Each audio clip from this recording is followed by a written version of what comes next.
Hello મિત્રો, good morning, જય શ્રી કૃષ્ણ, જય માતાજી. કેમ છે મિત્રો? તમે બધા મજામાં જ છો અને હું પણ મજામાં જ છું.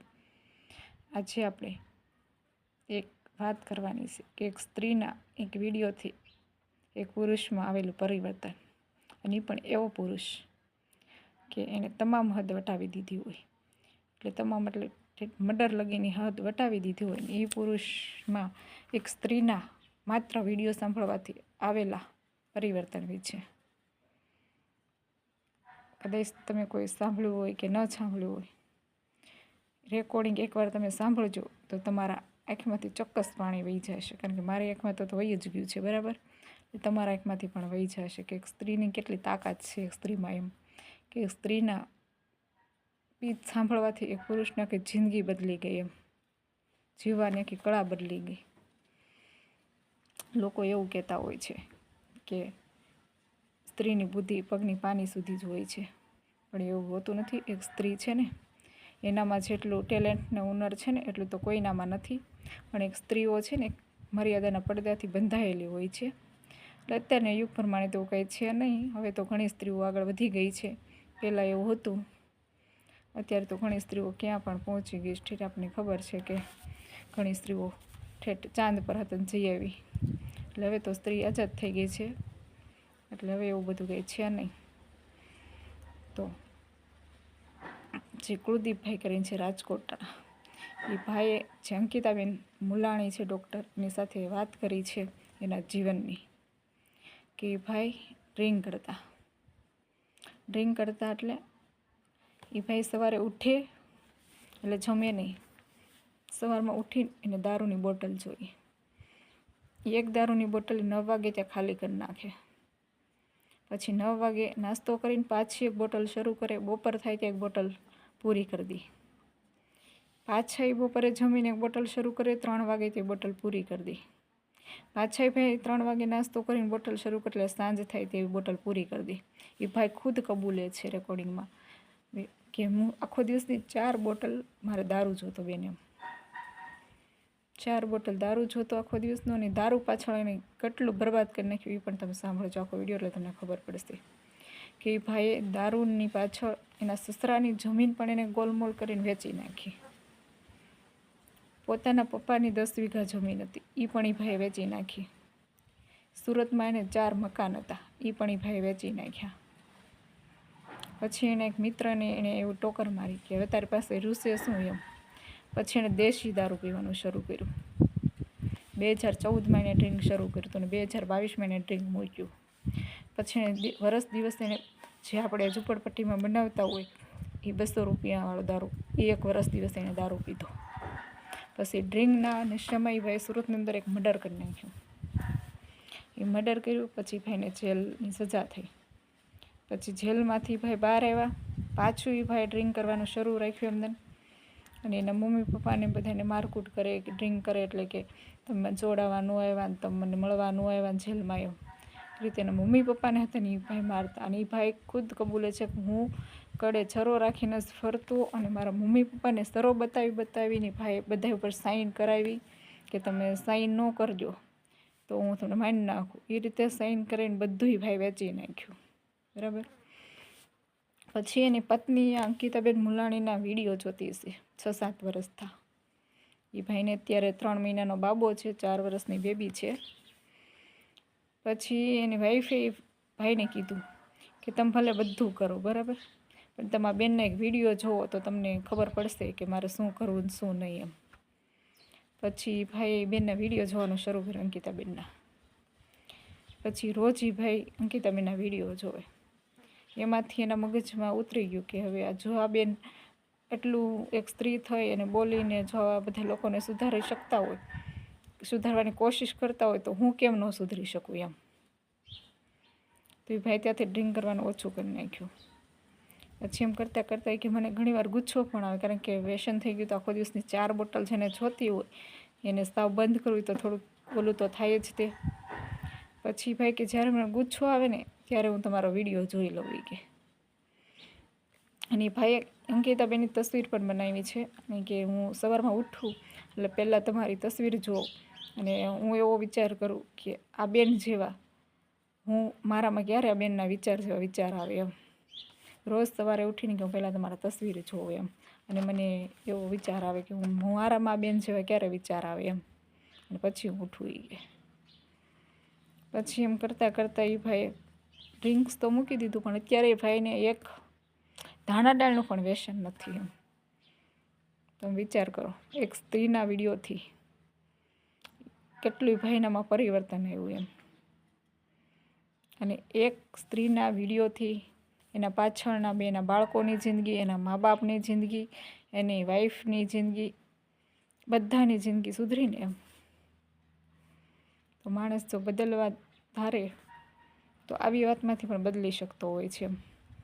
પછી અત્યારે એ ભાઈ વાત કરે છે કે એ ભાઈ છે એના સસરાની જમીન વેચી નાખી હતી ને, એની કરતાં એ ભાઈ અત્યારે 30 વીઘા જમીનના સસરાને વધારે લઈ દીધી, અને એના પપ્પાને અત્યારે પોતે 53 વીઘા જમીન લીધી, અને હજી એ 30 થી 35 વીઘા જમીન એ ભાઈ કે હું લેવાની તૈયારીમાં છું, ગોતું છું.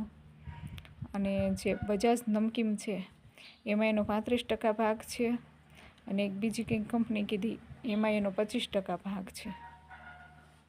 એટલો એ ભાઈનામાં સુધારો આવી ગયો 2014થી આ 2024 સુધીમાં. વિચાર કરો, 14માં એને ડ્રિંક કરવાનું શરૂ કર્યું હતું, 2022માં એને ડ્રિંક બંધ કર્યું, અને 2024માં એને એટલી પ્રોપર્ટી લઈ લીધી. તો એક સ્ત્રીનો વિડીયો સાંભળવાથી એક પુરુષમાં કેટલો બદલાવ આવી ગયો એ તમે વિચાર કરો. અને ભાઈ ખુદ એવો વિચાર કહે છે કે મને જિંદગીમાં કોઈ દિવસ એવો વિચાર નહોતો આવ્યો કે હું આટલો સુધરીશ ને મારામાં બદલાવ આવશે એમ. એ ભાઈ ખુદ કહે છે કે મને એમ હતું કે મારું મોત કંઈક ને કંઈક ઓલાના કારણે જ થશે એમ, પણ તમારા એક વિડીયોથી હું એટલો સુધરો, નકર કોઈ શક્ય જ નહોતું કે હું એટલો સુધરું એમ. તો વિચાર કરો તમે કે સ્ત્રીનું ભાષણમાં કેટલી શક્તિ હશે, કેટલી તાકાત હશે, કે હદ સુધી જે મર્ડર સુધીના ઓલા સુધી પહોંચી ગયેલો માણસ અત્યારે એક ધાણા દાળનું પણ વ્યસન નથી, અને એટલો સુધરી ગયો કે હમણાં એની પત્નીનો જન્મદિવસ હતો તો એને પત્નીના નામે 25 વીઘા જમીન એના પત્નીને એને ગિફ્ટમાં આપી. વિચાર કરો. અને હું તો એમ કહું છું કે જેની ઘરે વસ્તુ એ ભાઈની ઘરે બની હશે ને, એના મા બાપ અને એની પત્નીના અંકિતાબેનને એટલા આશીર્વાદ મળશે કે એનું તો કોઈ સીમા નહીં રહી. કારણ કે જે દીકરો મા બાપને મારતો હોય, અને અત્યારે એ ભાઈએ એના મમ્મી પપ્પાને 4 ધામની જાત્રામાં 2 મહિનાની મોકલા છે. અને ભાઈ ખુદ કહે છે કે જ્યારે મારા મમ્મી પપ્પા જાત્રામાં ગયા પ્લેનમાં ત્યારે રડતા રડતા ગયા, અને ત્યારે એણે એવું કીધું કે અમને આ દુઃખના આંસુ નથી, અમને આ ખુશીના આંસુ છે. કારણ કે અમને કોઈ દિવસ એવી આશા પણ નહોતી કે અમારો છોકરો અમને 4 ધામની જાત્રા કરાવશે. કારણ કે જે દીકરો મા બાપને મારતો હોય એ મા બાપને તો ક્યાંથી આશા હોય કે એનો દીકરોને 4 ધામની જાત્રા કરાવે. અને આખો દિવસ એ ભાઈ 4 બોટલ ડ્રિંક કરતા, એટલે આખો દિવસથી નિશામાં જ રહેતા હોય, તો એના મા બાપ તો કોઈ દિવસ વિચાર પણ ન કરી શકે ને. પછી એના મા બાપે એને પૂછ્યું કે તને આટલો બધો તારામાં સુધારો ક્યાંથી આવ્યો એમ. ત્યારે ભાઈ અંકિતાબેનનો ફોટો બતાવે છે, અને એ કહે છે કે મને આ બેનના વિડીયો સાંભળવામાંથી આટલું મારામાં સુધારો પરિવર્તન આવ્યું એમ. તો એ અંકિતાબેનને એ મા બાપના અને એની પત્નીના તો મને એમ છે એટલા આશીર્વાદ મળશે, કારણ કે જેના ઘરે જે ડ્રિંક કરતું હોય ને એને ખબર હોય કે ડ્રિંક કરી માણસના ત્રાસથી અને એના પરિવાર એની પાછળ આખો બરબાદ થઈ જતો હોય છે. ઘરમાં એક વ્યક્તિ ડ્રિંક કરતું હોય ને એની સજા આખા ઘરને ભોગવવી પડતી હોય છે. કારણ કે એ તો ડ્રિંક કરીને કંઈ પણ કૃત્ય કરી નાખતું હોય છે, એને તો ખબર પણ નથી હોતી, પણ એની સજા એના ઘરના પાછળના બધાને ભોગવવી પડતી હોય છે. એના બાળકો પણ એમાં હેરાન થતા હોય, એની પત્ની પણ હેરાન થતી હોય, એના ભાઈ બહેન હોય તો એ પણ હેરાન થતા હોય, એની મમ્મી પણ હેરાન થતા, મા બાપ પણ હેરાન થતા હોય. કારણ કે ડ્રિંક કરે પછી ભવાડા પણ કરતા હોય છે, ડખા પણ કરતા હોય છે. તો સમાજ છે જેટલાના ઘરથી તો એના ડ્રિંકથી તો કંટાળી જતા હોય ને, એનાથી વધારે સમાજનું સાંભળીને કંટાળી જતા હોય છે. કારણ કે મને અનુભવ છે એટલે હું કહું છું. જ્યારે તમારી ઘર કોઈ ડ્રિંક કરે અને જ્યારે ડખા થતા હોય ને ત્યારે જોવાય ટોળા ભેગા થતા હોય છે. અને ત્યારે ઘરનાને શું ઓલું વીતતી હોય ને એ તો જેને ખબર હોય, જેને વીતી હોય ને એને. એટલે લોકો એવું કહેતા હોય છે કે સ્ત્રીઓની બુદ્ધિ પાની સુધી હોય છે, પણ તમે જોઈ લો, તમારી નજર સામે આ દાખલો છે કે એક સ્ત્રીના ભાષણથી, એક સ્ત્રીના વિડીયો સાંભળવાથી એક પુરુષ મર્ડર સુધીની હદ સુધી પહોંચી ગયો તો એ પણ એક એવા લેવલ ઉપર આવી ગયો. અત્યારે એનામાં એટલું પરિવર્તન આવી ગયું કે ધાણા દાળનું પણ એને વ્યસન નથી. વિચાર તો કરો એ સ્ત્રીમાં કેટલી તાકાત હશે.